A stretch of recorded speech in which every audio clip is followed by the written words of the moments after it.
Tiyyaan fa'aa maakii fa'aa wajjin gaafa oduu haasawaa jiranii jiippaasiidhaan akkana dhageessisaa turan. Ha jiippaasirraa waraabamedha malee amma yoo odoon isin dhageessise kan istiidiyoodhaa bahee isinis ni hubattan. Wanni qaba distortionii qaba riverbii itti baay'atee jira qulqulluu miti. Kana jechuun maali? An harkeen jira akkaataa itti harkaa ba'e. Makkii fa'aa gaafa agarsiisan jalaa namoonni waraabbatanii jiran. Akkasitti isaan amma Rikoordii vaalaansii hin qabne jechuudha. akkana jiippaasirraa duuba deebitanii kan makkii fa'aa wajjin waan laaluu hin dandeessanii isaan yeroo san wanniidhaaf barbaadan. Beeksisa itti hojjetanii galii ammeenyaaf illee yaadaniitii miti beektaan san. Jarri immoo namni akkasitti jalaa fudhatan. Gadhiifamee kun immoo deemee dachaasumaafuu rakkoo ta'e. Inni sirbaa yuutuubii irratti kaafamanii yuutuubiin immoo irra dhufee tiktaakii isaatu irratti ugguraa ture beektanii. Achi maaliif akkana maaliif na jalaa ta'ennaan aboo koopiraayiitiitu si qabaa jira. Sirbi bakka amma si harkaa kun sirbi si harkaa bahee yaa sirri kana. Kun amma waraabbiidha. Kun akka ammatti directly YouTube irra fe'amee miti. Kan miksite ka baalaansiin hojjetame miti. Jiippaas irraa taphachiifameeti. Oduu ulaagaa wanni vaalaansii isaa eeggatee takkaa'u konverti ta'ee seeraan kennameef MP3 ta'ee takkaa'u weevi.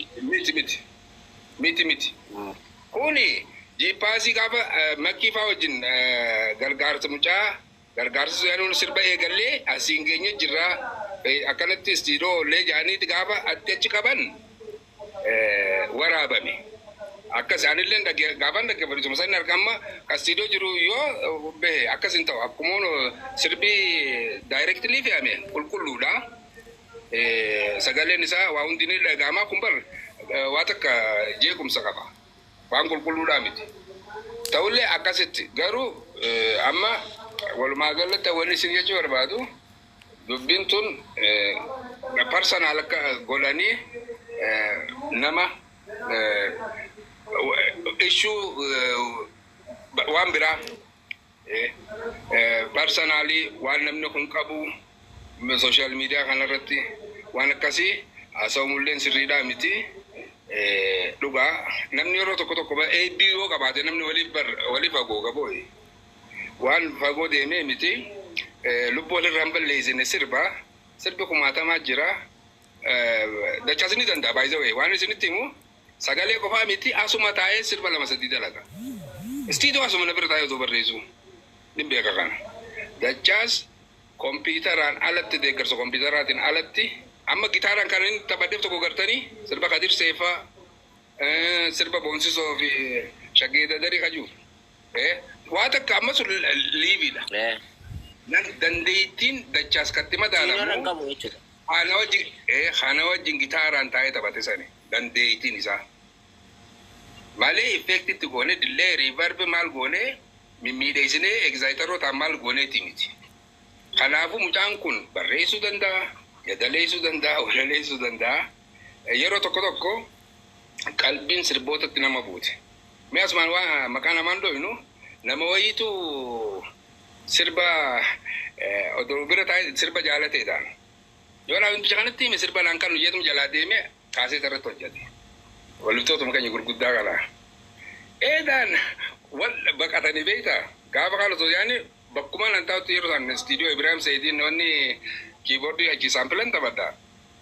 Lolli kee maali bara akkana sirbi kana akkanatti aan bar albamaaf kaayyadde yeroo san kaaseeta akkana na godhanii.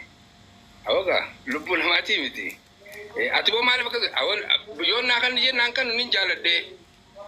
Yaaduma isaa keessa yeroo waan akka jira dalagamee saniin booda abbichi sirra deebi'ee dalagee sirba san akkasitti tasgabbiidhaan wanta yoo laalanii fitan natiin obboleessa keenya isaa dhufu meeshaa qabnaa dandeettii qabnaa rakkoon takka illee hin jirtu.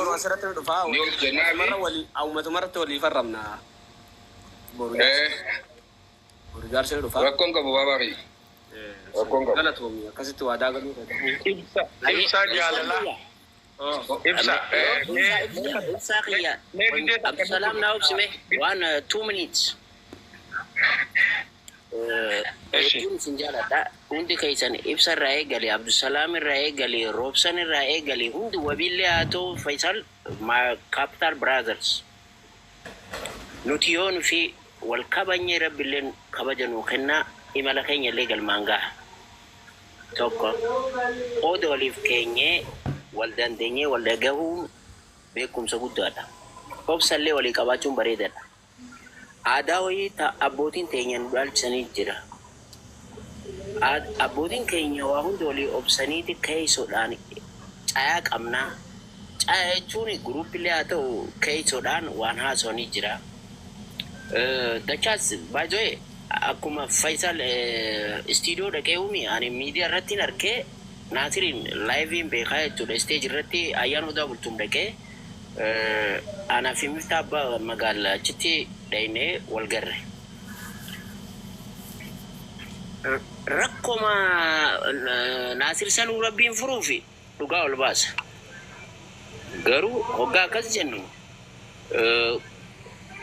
dachaas jajjabeessuuf imalteeti kabiraa immoo jajjabeessuu barbaadullee rabbiin fida. Akkasitti hubanneeti hundinuu qaama keenyaa foon keenyaa saappoorti godhuu dirqama oromummaa bahuudhaaf riippii qofaaf yookiin immoo boqote waan jedhan kana qofaaf profaayila godhachuun qabu. Imallee wal barbaaduu aadaa godhannee cimnee gamtaadhaan dalaguudha qabna. Takka inni biraa kaleessa ani hangafoota kiyyallee ta'anii ilma tahee Ibrahim Adam fafacaanee takkaa'u Abdii Ibrahim gorsitoota kiyyallee barsiisota abbootii kiyyallee isaanitti ijoolleen sanii gadiitti addaa kiyyaa miti jeetin isaanitti saayibaan ta'e. Maaliif namas ifii guddaatti saayiba hoggaa taate waa irraa barta. Naamusa bartaa, itiksii imala keetii bartaa, tasgabbii qabdaa, waa hedduu harkatta.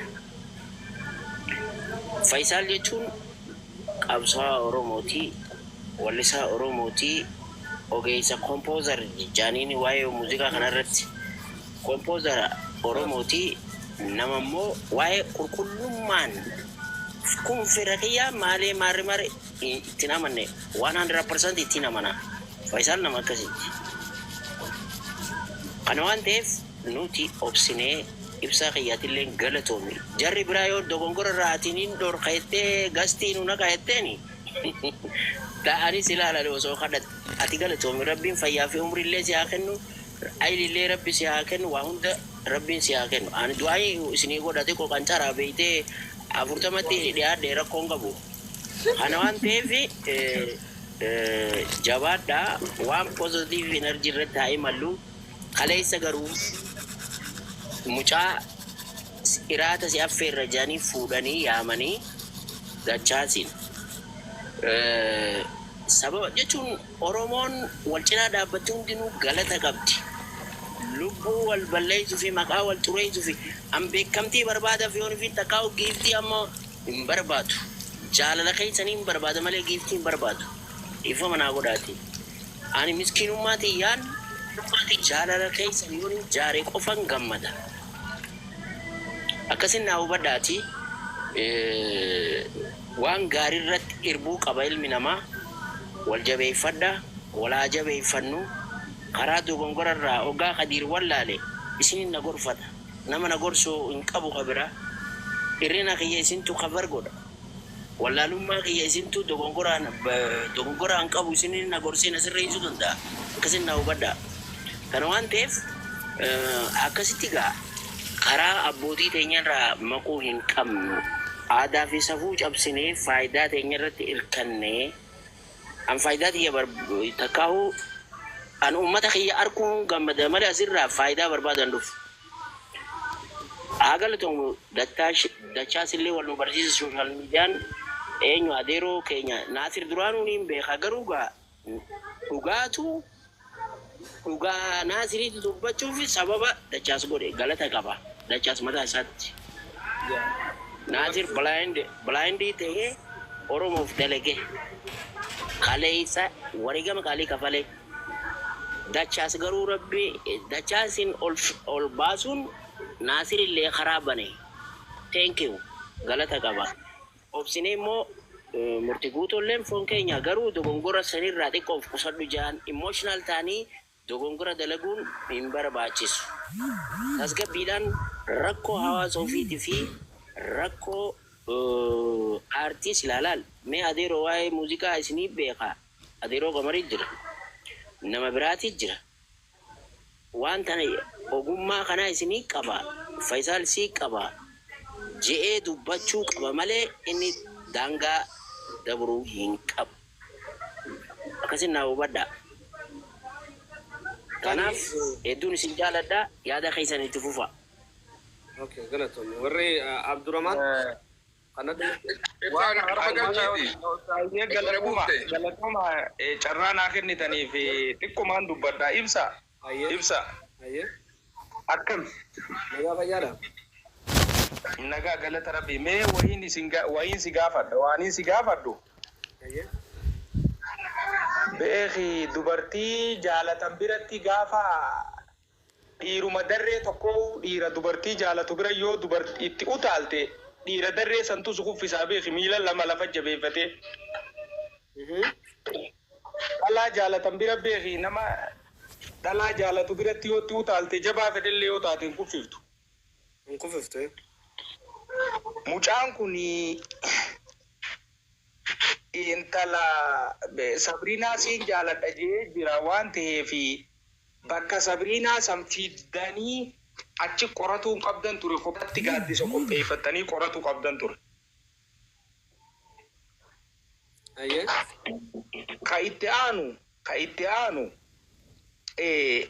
miirri isinii mucaa sanii galgala san qorannoo qorattan san miira dubartiin achi keessa jirtu san akka haanu jaalattu juuf fakkeenyaaf nama garii maqas dhawan maali waan ifaa dubbattanii waan achi addaba baasii haase rabshaan tollu. Amma murtii guutofaan miirri inni akkasitti cichee dubbate san miira dubartoota san biratti of jaalachiisuuti miidiyaa san irratti. Zammanoo immoo xiqqoo namni keessattiif qabaa mi'a faajee jarallee qabaa ture sihi zammanoon immoo zammaneen suume sodaa doggoo nama diruuftan akkasitti wanni hin jeena na duuba waan jettanis narra kaan toluufi fudheetan bakka tana akkasitti deebisa.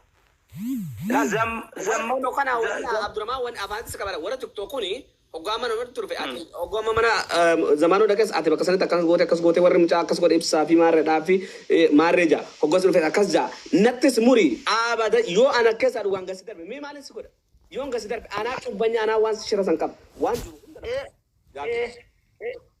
ani kuni nama guddaadha hedduu hijibnillee nama guddarraa ni fokkota xiqqoo si gizee takka if keessa deebi'u si arge namoonni immoo zammanoon hinaafuma cicha hamaa mucaan suni akka yookaan diinuma guddaa Tigiree yookaan warra faannoo kanatti ilaalee ilkee ciniinnateetti waan sun irraa jibbine. As jala ta'anii yoo waraabbatanillee booda isaaniif barnoota tawaaniniin ani dubbadhe kuni zammanoo irraas waan akkasii ni jibbine. Mee dandeettiin dachaas dandeettii qaba jaan suni dandeettiin dachaas sun maali? Sirba jaarsaa akka ta'e ifiifuu amanee jira. Dandeettii dargaggeessi yoo qabaate fuudhani anamma dachaasiinillee sibira dhaabbannaa humaa hin rifatinii warra jeen keessaa hedduu dubartii biratti huccuurraa baaftanii saniifiin si jajjabeessina jeeni ni gargaarrallee jaarsallee ni gargaarra jenne dandeettiin addatti akka nama addatti waan addaa tokko qabu dachaas jennu sunis adda nama qoqqooduudha. Dachaas dhuguma ilma keenya yoo ta'e ijoollee warra keenya bira maanuun dheessin jechuun dhugaa namuu kutaa qaba. Gara ganda keenyaa kanatti anis numaan jira namni hedduun numa jira namni hedduun ni jira warruma keenya kana biratti osoo boo'ee nu himatee wal adabuu dandeenya. Warruma Oromoo kutaa biratti goree akka nama inni kun ilma keenyan ta'in nuti kophatti itti duullee fakkaatuun dachaasisi. Yaada kana Sirrii sirreeffadhu. Ibsaa yaada kana sirraa qaba yaadni kun. Oromoon takka dachaas ni ijoollee Jimmaa biras dhaqee Wallagga biras dhaqee Eesawu dhaqee No way. Oromoo bira dhaqe. No way. Ijoollee jaluma duraa waliin No ture. way. No wa. ijoolluma san tol baasee barramma. No way. No way. Laal waan hin anjee jira. Waan inni hin anjee ilmi gaafa fakkeenyaaf Oromoo namuu ona qabaa ganda qabaa jaarsoliin galamsooni jiran. Ani amma nama galamsoo dhalatellee yoon ta'uu baadhe. Feesan laal. Yoo jaarolii galamsoo dhaqee himate zamaanoo irraa garafammoo yoo jaarsa jimma jiru dhaqee zamaanoo irraa garafan yoo nama galamsoo dhaqee irraa garafan jechuu si galee ka itti aanu galgala sanii nama geessanii nama barsiisuun maal rakkoo qaba fakkeenyaaf amma murti guutoon qamari geessu yookaan immoo yaadataadhaa bilbilchiisu akka waan ifii deeggaruu godheeti akka nama ifii deeggaruudhaaf kaznaa keessa fiitii gargaarutti mucaa kanaarra bakka akkanaan geesse jee dubbata. Bakka geesse san anis numaan geesse adeeroo qamarii walii bilbille. Nama hundaa'u nama san gargaaru namuuttuma geessa. Geessuu san akka nama deeggarsa kiishaa maallaqa baafatee godhanii ani nama akkanaan geesse akkanaan godhe jedhanii dilas ciniinnatanii akka nama gargaaree mucaan kun harkatti kufee habiroo mucaan kun hannaa hatee waan namaa hatee waan dubartoota wajjin isin dhiirte akkasitti ilma dhiiraa garafuu dandeessan. Adaamaa keessa qabdanii harka duuba hiitanii ganda galchitanii bakka inni warraa fuudhee fi maatii isatti geessuu osoo dandeessanii miidiyaa gubbatti waa hate jechuun sunis ani ibsa naan fudhatamne kanuma gaaffiin sirraa qabu ibsa galatooma. Okay. Gaafii Ibsaa keenya gaafii liivirraa qabdu liivii sanirraa qabdu jee dubbadhu dubbii ammas asitti fufteen irratti hin deebisine dhaggeeffadhu. Gaafiin achi keessatti Ibsa si gargaaru deebii wayii kannaafi. Qoy Kadiroo nan deebisaaf. Waa'ee Sabriinaan